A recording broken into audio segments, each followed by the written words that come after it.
Hey guys, back another video, and this is a video I knew I was going to make it. I should have made it yesterday. I apologize. But the new generation has come. Pokemon is getting a new start with new characters.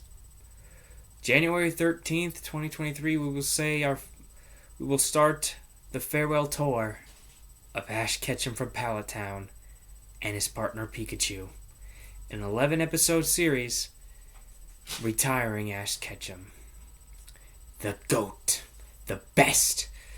The standard bar now. So where do we go?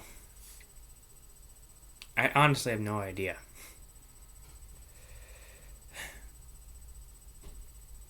But I remember a subscriber and a friend of mine, Brittany Seville, I forget their middle name, I apologize, said that a prediction of mine came true. That this is, they retire Ash, and they debut new characters. And the new characters, Rico and Roy, have already gotten theories up the wazoo, my friend. The most standard one is the theory that this new show will take place in a time jump and that Rico, especially, is the daughter of Ash. But people have always been... The multiple theory time is coming from who is the mother. And I've posted many videos about Pokemon saying, if you want to make a new show, but keep the Ketchum name, do that. Have it be Ash's descendant. Have it be his son. Have it be his daughter. But here's my thing that I said I don't believe I've ever talked about with that idea. If it is his kid, don't have that be their personality. Don't have it be they're trying to fill their dad's shoes. Don't have it try to be that they're trying to live up to their dad. Give them their own personality. Give them their own freaking character. And all that, I'm going to miss Ash because that guy helped build my childhood and my love of Pokemon. Like, probably a majority of people who didn't read the books. A time jump, I do believe, is needed. We need to go into the future. Even if it's like 5 years or even if it's 10. But have it be a time where enough time has passed to where Ash has gotten a really good name for himself as a champion. To where he's gotten a... Why am I forgetting... I'm forgetting the word and it's driving me crazy. Reputation, there it is. A reputation as a guy who is not unbeatable, but at that level to where it's almost impossible to beat. At the level of like Cynthia, where the only time we've seen her lose is when Ash beat her in the tournament. But have him not be like Cynthia, where Pikachu doesn't take damage. Have him be to where he's a guy who is... He is the top guy, but you can still have a chance of beating him. Because let's be honest, even when watching Pokemon Diamond and Pearl at the new series, when they introduced Cynthia, it almost looked impossible just to damage Garchomp. Don't have Ash be at that level, but have him be very close to it, like Diantha at least. Now here's where people keep going crazy. People have theorized that because Rico has... the blue in her hair, they've said the daughter might be Dawn because of Dawn's blue hair. The style of her hair, they've said, kind of resembles May. The eyes are blue, which could mean it's Serena's kid. Personally, as much as I would love this to be Ash's daughter for a new generation of Ketchum, I do believe Rico and Roy are just that. They're new characters. I don't think they're going to get... I think Ash is the only character to ever get a last name. I want to think about that.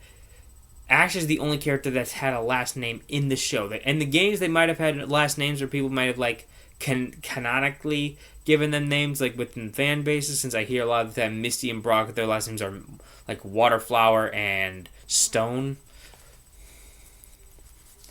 I don't believe anyone aside from Ash, even Delia, ever got last name. Well, technically, Professor Oak, we learned his first name is Sam.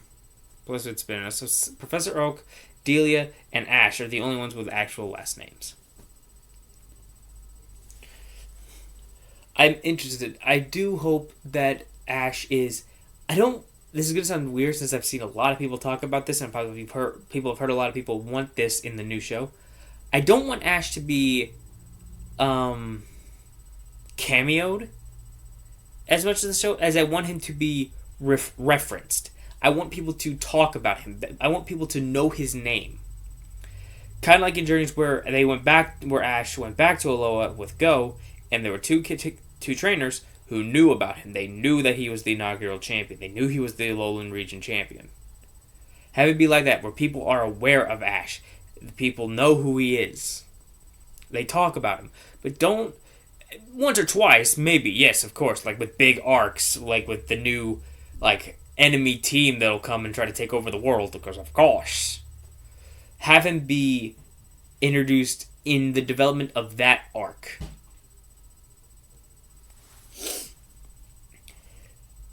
And also, when it comes to these theories, my absolute favorite. People have theorized just based on Riku's hair, her color scheme, her face design. I could see all that for legitimate reasons for theorizing that it might be his daughter with someone. But then comes this one.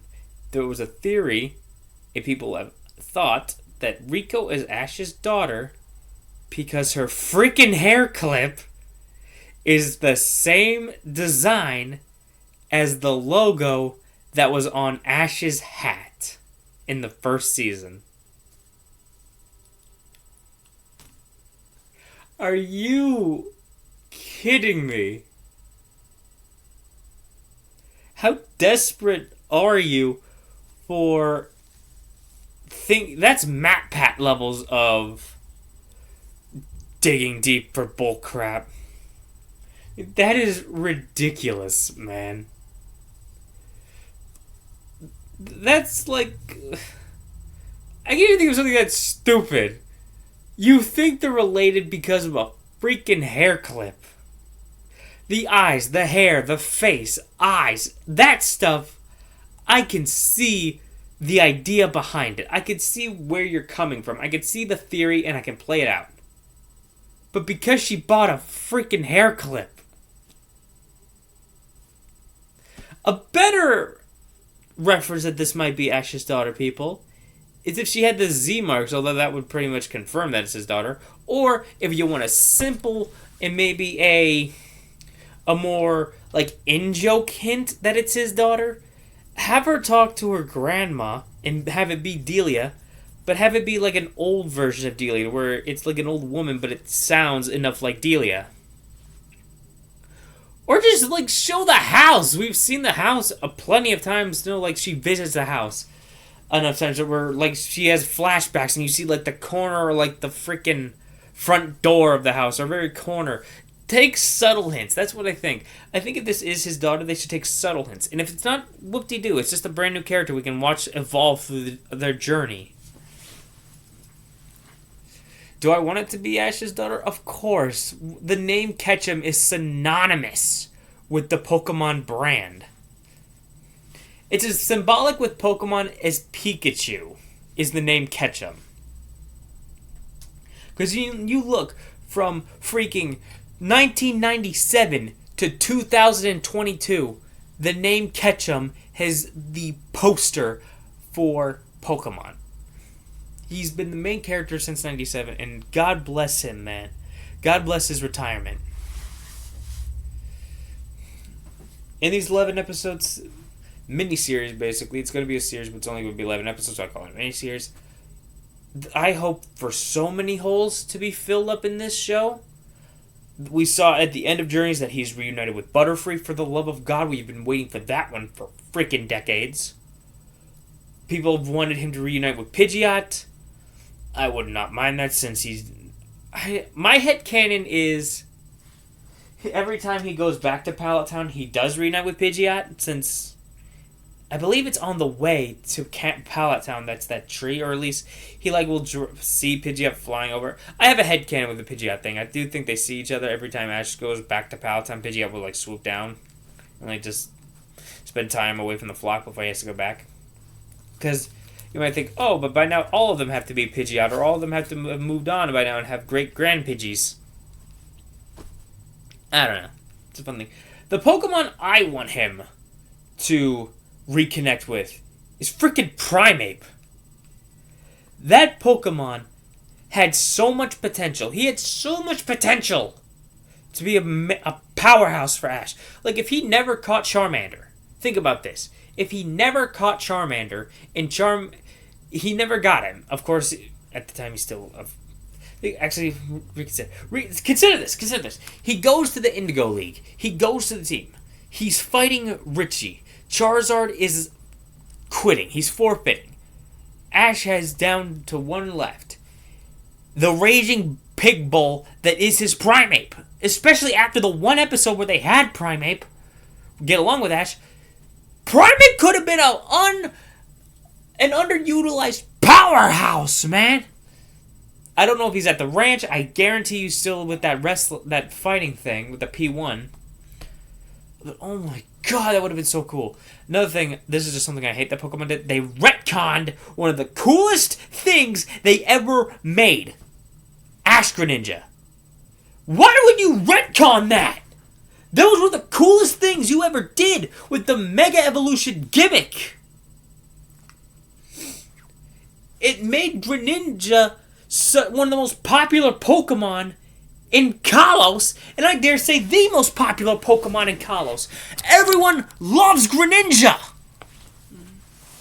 So what does the Pokemon executives have against this Ninja Frog? And especially the Ash form. What is wrong with that, man? What, they needed to boost up Lucario? He has plenty of powerhouses. You should kept the freaking Mega Evolved Greninja. Because that kind of spits in the face of all the pain that Ash went through when they would do that crap. And he would get hurt when battling with it.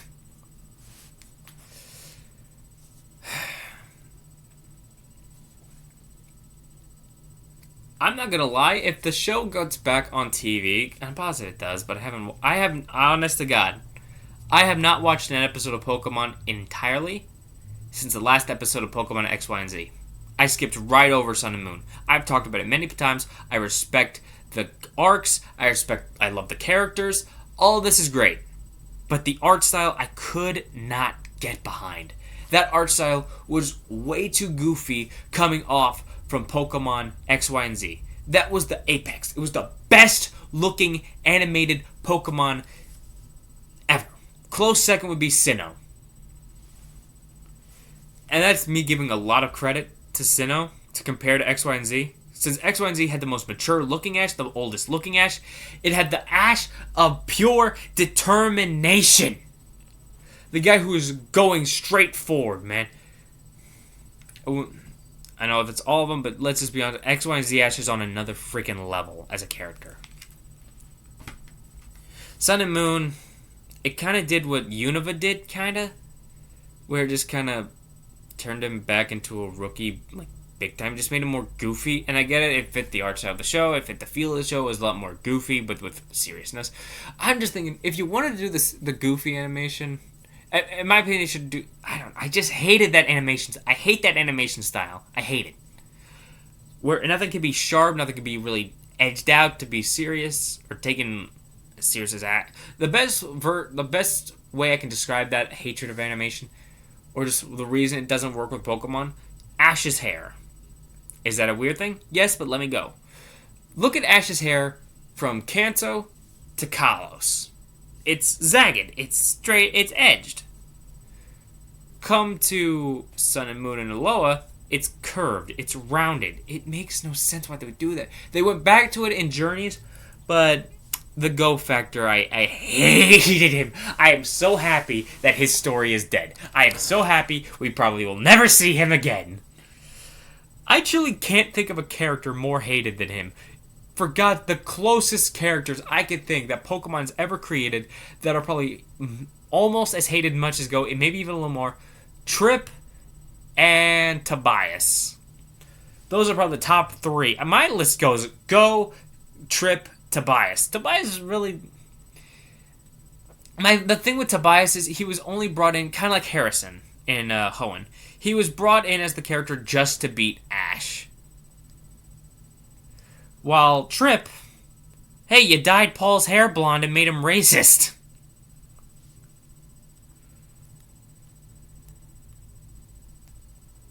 I don't know. But if it gets back on TV, I'm going to go right back to childhood and recording every episode of the new show.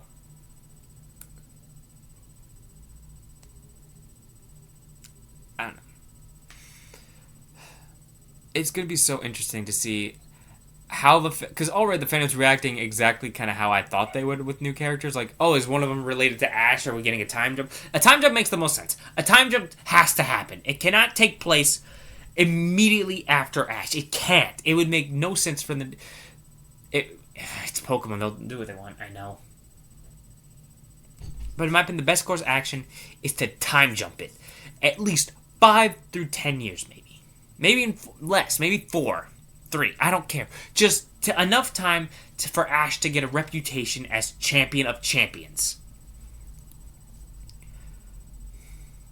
What I'm really looking forward to is how in April 2023 is when the show comes out in Japan. I don't know when it's going to be dubbed. I don't know when it's going to be flown over to America. But I cannot wait until we actually see the personalities, the characteristics, the goals, everything to do with these new characters, Rico and Roy. I can't wait. Because they're going to be so heavily judged on their personalities and their everything. Everything is going to be judged on them based on Ash. Especially if it's the case, the 1% chance it is his daughter. She is going to be judged so hard by the fan base. For not her in the cartoon of her filling her dad's shoes. No, it's going to be the freaking fan base saying that she can't fill her dad's shoes as the main character. I'm going to be so interested to see how these fans treat Rico and Roy. It's going to be an interesting journey, and God, Arceus, I am up for it. I cannot wait for it. And one more time, and truly, the farewell tour is coming. A moment we never... I want to take before I leave, I want to take a quick thing on that. This is a moment we never thought would happen. We never thought we would say goodbye to Ash. I'm positive we all thought we'd have great grandkids growing up with Pokemon and still seeing Ash trying to become number one. The idea that it's happened and the realize it, because I remember people being so ecstatic that Ash has finally become the number one champion. Now it's hitting people. There's nothing for him to do. There's nothing left for him to accomplish. He is the best. He is finally like that close to being a Pokemon master. He's like anything away. Whatever the 11 episode show, it might even just be nostalgia trips. Ash has finally reached his end.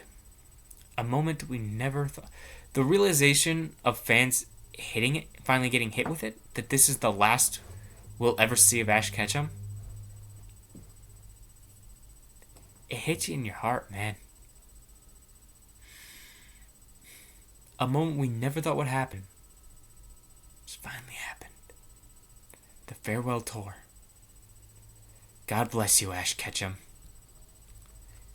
And to the voice actor, thank you. Actually, before I leave, hold on. And for the farewell tour, God bless you, Ash Ketchum. And God bless Sarah Natochenny. I apologize, I may have screwed up their last name. But that is the voice behind Ash Ketchum. God bless her. 25 years of giving us that voice. A happy retirement to both the voice and the character. Farewell tour has started.